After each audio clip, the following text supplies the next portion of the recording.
राणा जी हमारे बीच में पहुंच गए हैं, अब वो श्रद्धांजलि दे रहे हैं।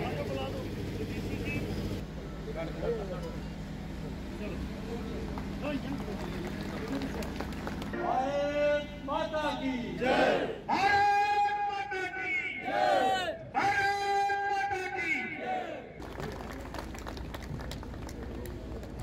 ये बहुत पवित्र स्थान है। वैसे तो जम्मू कश्मीर की धरती का कण कण हम सब के लिए एक तीरथ जैसा है, लेकिन मेरा मानना है कि जिस भूमि पर शहीदों का रक्त बहा है, वो धरती किसी तीरथ से भी बहुत ज्यादा महान है।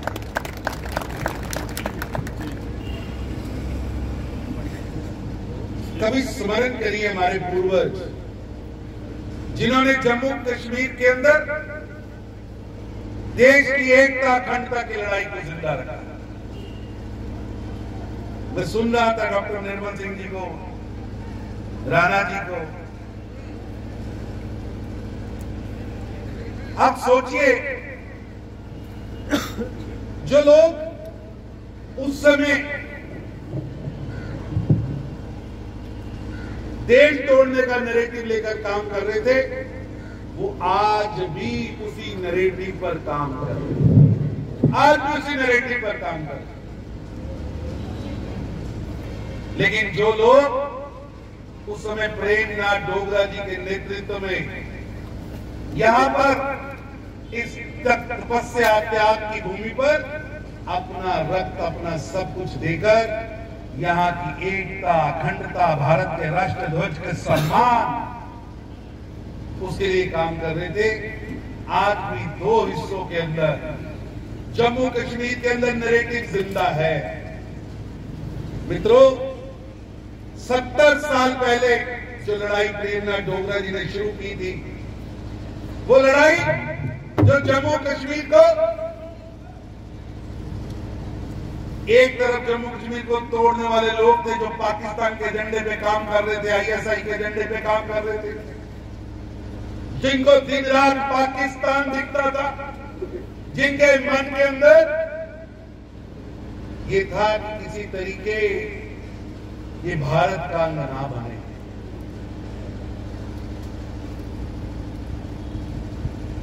वो लोग आज भी खड़े हैं, आज भी खड़े। और दूसरी तरफ जिन्होंने दो विधान, दो प्रधान, दो निशान, उसका संघर्ष हो या उससे पहले कबायलियों से लड़ाई का संघर्ष हो या इस धरती को बचाने का संघर्ष हो, उन्होंने अपना खून, अपना जीवन, अपना सब कुछ निछावर किया। आप उन सबके वंशज जहां बैठे, ये पवित्र धरती उस शहादत बलिदान की गवाह। 70 साल चली लड़ाई को 5 अगस्त 2019 को एक उड़ाव दिया है, एक टन दिया है, 370 और 35 से तोड़कर 370 और 35। मैं धन्यवाद करता हूं प्रधानमंत्री नरेंद्र मोदी जी का,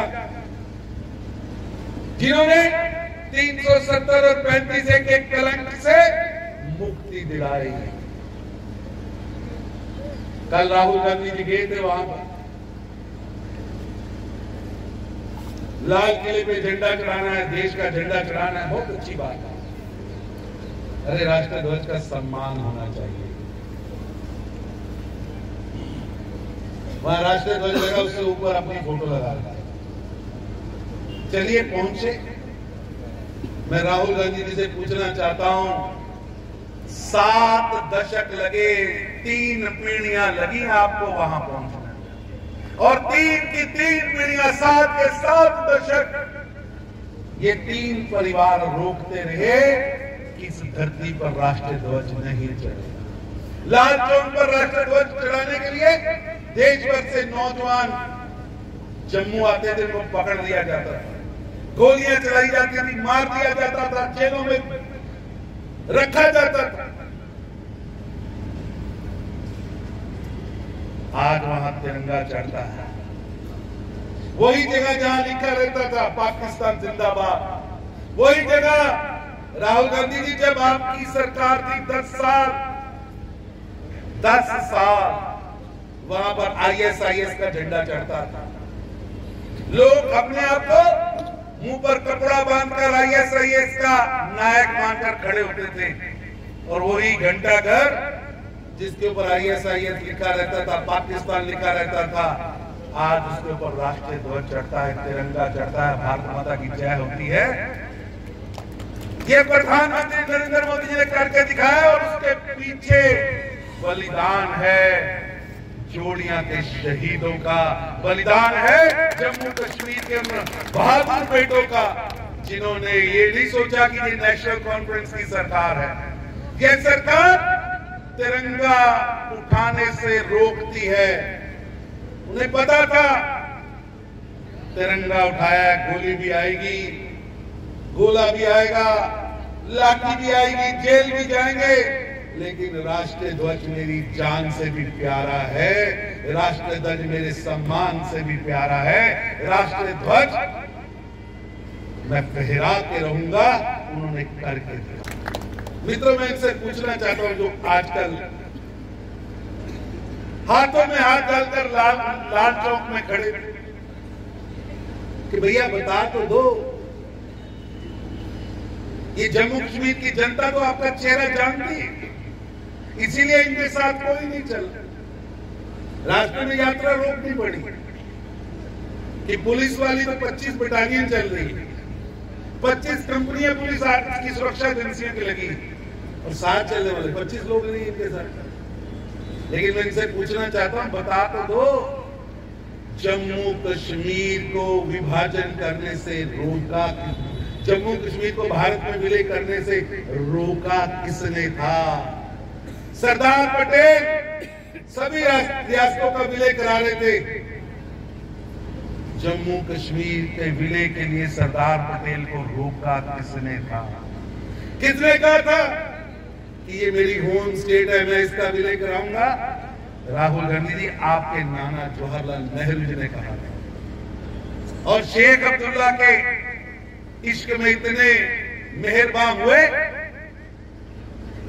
कि कॉन्स्टिट्यूशनल असेंबली हो या कबायलियों का हमला हो, जिस तरह से उन्होंने डील किया, देश कभी मैं भूल नहीं सकता। राहुल गांधी जी, आज पाकिस्तान ऑक्युपाइड कश्मीर है, वो बना किसके समय? किसने बुजदिली दिखाई? भारत की सेना तो कहती थी जाएंगे, एक एक इंच भूमि वापस लेके आएंगे, एक एक इंच भूमि, और अब भी लेके आएंगे, छोड़ेंगे नहीं। ये नरेंद्र मोदी की सरकार है, छोड़ेंगे नहीं। भारत की संसद का एक मत संकल्प है कि जिस भूमि पर पाकिस्तान ने कब्जा किया, जो जम्मू कश्मीर की भारत की धरती है, वो पाक धरती वापस लाई जाएगी, उसे छोड़ा नहीं जाएगा। ये भारत की संसद का, भारत की पार्लियामेंट का एक मत प्रस्ताव है। प्रजा परिषद के लोगों का, 62 नेताओं का, उम्मीदवारों का कॉन्स्टिट्यूशन असेंबली के अंदर पेपर भरे, 62 के 62 उम्मीदवारों के कागज खारिज कर दिए, क्योंकि नेहरू साहब चाहते थे कि फारूक अब्दुल्ला को रेड कारपेट मिले, शेख अब्दुल्ला को रेड कारपेट मिले। और वही शेख अब्दुल्ला साहब ने 2 प्रधान, 2 निशान, 2 विधान, जम्मू कश्मीर को परमिट, लेकिन जनसंघ प्रजा परिषद तब भी नहीं रुकी।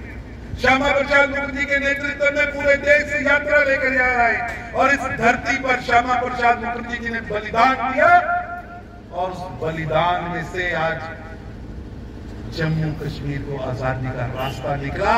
और 5 अगस्त 2019 को अमित शाह जी के द्वारा लाए गए प्रस्ताव पर प्रधानमंत्री नरेंद्र मोदी जी के आशीर्वाद से जम्मू कश्मीर को 370 और 35 के कलंक से मुक्ति मिली। आज मैं राहुल गांधी जी से पूछना चाहता हूं, तुम्हारा स्टैंड क्या है 370? बताइए, ये जनता जानना चाहती है। आपका 35 पर स्टैंड क्या है, देश की जनता जानना चाहती है। आप तो फारूक अब्दुल्ला के साथ हाथ मिलाकर चल रहे हैं। एक तरफ महबूबा जी से हाथ मिले, ये दोनों तो कहते हैं कि जम्मू कश्मीर में वापस 370 लगाया जाएगा। जम्मू कश्मीर में दोबारा यहाँ के लोगों के अधिकार छीने जाएंगे। 370 से यहाँ के लोगों को अपमानित किया जाएगा। यहाँ के बकरवाल गुजरवालों के अधिकार छीने जाएंगे। यहाँ के बेटियों के अधिकार छीने जाएंगे। राहुल गांधी जी, जनता जानना चाहती है कि 370 पर आपका स्टैंड क्या है। देश की आजादी का वर्ल्ड के अंदर कोई उदाहरण होगा कि किसी देश के अंदर देश के नागरिक देश के अंदर पलायन हुआ हो, वो जम्मू कश्मीर की धरती है। यहाँ 2 लाख से ज्यादा कश्मीरी पंडितों का पलायन हुआ। राहुल गांधी जी, बोलिए तो सही, कुछ शब्द तो बोलिए उनके लिए। मैं पूछना चाहता हूं राहुल गांधी जी, कौन था मुख्यमंत्री जब जम्मू कश्मीर के अंदर कश्मीरी पंडितों का नरसंहार हो रहा? इनके नेता कहते नरसंहार नहीं हुआ, वो लाशें टांग दी गई, घरों के बाहर कोई उठाने वाला नहीं था, घर चला दिया गया कश्मीरी पंडितों के, कोई बताने वाला नहीं। मैं पूछना चाहता हूं राहुल गांधी जी, जब कश्मीरी पंडितों का नरसंहार हो रहा था, जब कश्मीरी पंडित पलायन कर रहा था, उस समय जम्मू कश्मीर का मुख्यमंत्री कौन था?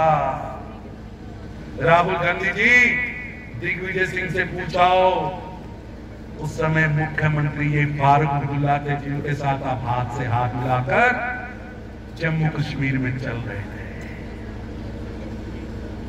जब रूबिया कांड के बाद आतंकवादियों को छोड़ा गया और जम्मू कश्मीर के अंदर कश्मीर की गलियों में नरसंहार हुआ, उस समय गृह मंत्री मुफ्ती साहब थे। इनके पापों को साथ में ढोकर चलना है, ये है भारत जोड़ो। जिनके हाथ भारत को तोड़ने में लगे हों, जिनके सपनों में चाइना आता हो, जिनके सपनों में पाकिस्तान आता हो, जो आज भी कहे भारत को तोड़ने की बात, वो आपका सहयात्री है। ये जम्मू कश्मीर की धरती आपसे पूछती है कि राहुल गांधी जी, आपकी यात्रा के एक यात्री था जिसका नाम है यात्री है कन्हैया कुमार।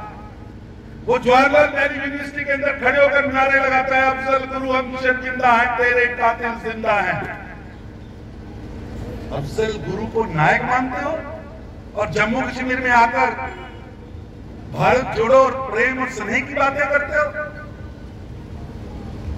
राहुल गांधी जी, जनता को बताना पड़ेगा, भारत तेरे टुकड़े होंगे इंशाअल्लाह इंशाअल्लाह कहने वाले आपके क्या लगते हैं?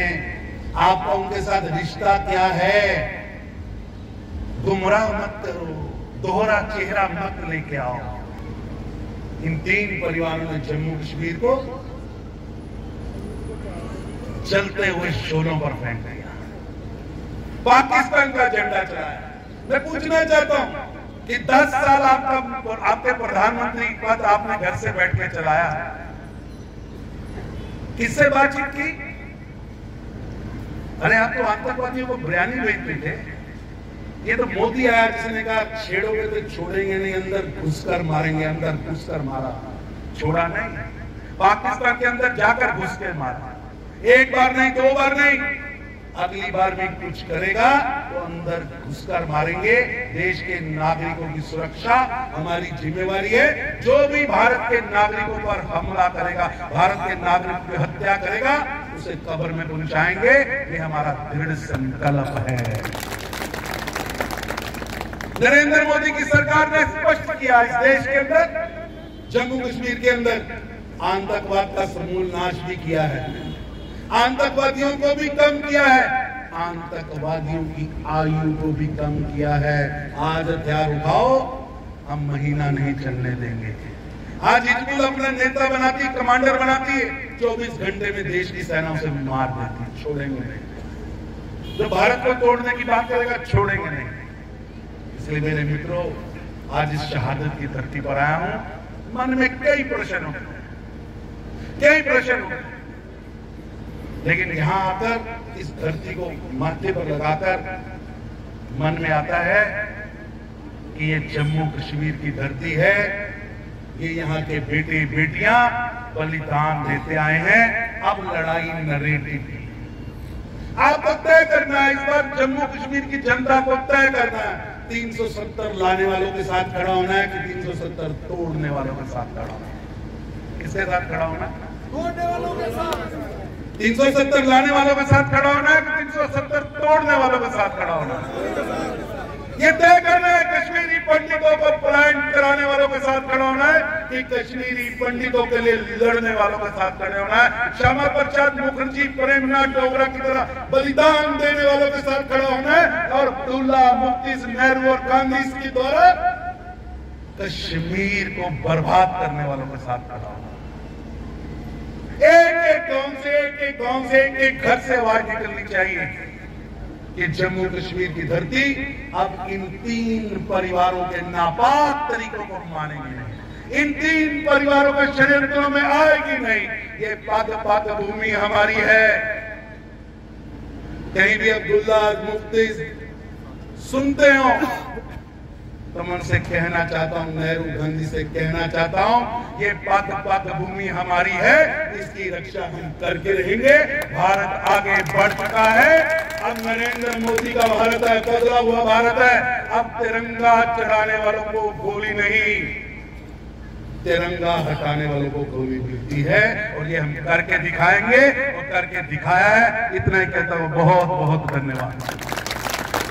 मैं सारे को पहले शुक्रिया अदा करना चाहूंगा माननीय तरुण चुग साहब का, जिन्हें भी ये सौभाग्य और अवसर दिता कि मैं आज शामिल इतने हुई है शहीदें ही श्रद्धांजलि देने लिए थोड़े शामिल होया। तरुण चुग साहब दिल्ली तो आए और दिल्ली तो जोड़ियां पहुंचे, क्योंकि उन्हें पता है कि ये शूरवीरें की धरती है। ये वो धरती है जिसने वो शूरवीर पैदा किए जिन्हें भारत का तिरंगा इतने संभालिए रखे और भारत का नाम जोड़ा हर जगह ऊंचा किया। पाकिस्तान जानता है कि जिस वेले में इधर जाना पहले जौड़ियां वाले मिलना, गुलाम वाला मिलना, छंब वाले मिलना, फिर भारत को लगे जाना। और जदों जदों भी पाकिस्तान इधर आया उसी शिकस्त देने इतने के लोगों ने बड़ा अहम रोल अदा किया। इस धरती की नमन है, इतने शहीदों की नमन। इस मूवमेंट का नाम इन्हें प्रजा परिषद ट्रस्ट रखा, मेमोरियल ट्रस्ट। चुग साहब जिस वेले प्रजा परिषद मूवमेंट शुरू हुई, सारा जम्मू जड़ा बिना किसी लिहाज मजहब, मिलत, जात, बरादरी इकट्ठा होया और प्रजा परिषद मूवमेंट। उसले नहीं था कि केड़ी बरादरी है, केड़ी जात है, कि उसले सारा जम्मू का हर आदमी प्रजा परिषद मूवमेंट इकट्ठा होया और प्रजा परिषद मूवमेंट इसलिए लड़ी कि जम्मू की उजाह हो। आज वक्त आई है कि जिया प्रजा परिषद मूवमेंट सारे मिले, जम्मू के वासी सारे इकट्ठे हुई, भाजपा मिली है, सारे संगठित हुई, जम्मू की लड़ाई लड़न ताकि वो ताकत जेड़ियां पाकिस्तान के आके कश्मीर इकट्ठिया हुई है, जम्मू की दबाने की कोशिश करा दिया, उन ताकतें जड़ा है रोकथाम होए और उन ताकतें शिकस्त मिले। एक महायज्ञ है, ये कोई आम सियासी लड़ाई नहीं है, कोई एमएलए बनने, डीडीसी बनने, एमएलसी बनने, मिनिस्टर बनने की लड़ाई नहीं है, ये देश की लड़ाई है। और इस महायज्ञ की किसी माननीय यशस्वी प्रधानमंत्री नरेंद्र मोदी साहब ने रचे, ये सारा बड़ा सौभाग्य है कि उन्हें औकी पाने का असें भी मौका मिला। आज सारा राष्ट्र इकट्ठा हो जाए इस महायज्ञ की, इस महामृत्युंजय की कामयाब करने, ताकि यशस्वी प्रधानमंत्री माननीय नरेंद्र मोदी जी जेड़े भारत की विश्व गुरु बनाने की कगार पर ले आए, जेड़े राष्ट्र की सब तो सर्वप्रथम राष्ट्र बनाने की कगार पर ले आए, उनके हक मजबूत हो। मैं थोड़ा शुक्रिया करना चुग साहब, निर्मल सिंह जी, दलजीत सिंह जी, श्यामलाल जी ते बाकी सारे साथियों का जिन्हें मी मौका दिता। भारत माता की, भारत माता की, भारत माता की।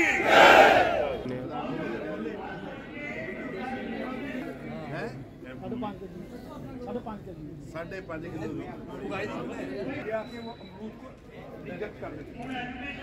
टेक वन अब आपके व्हाट्सएप पर। व्हाट्सएप करिए हाय 9728253663 पर।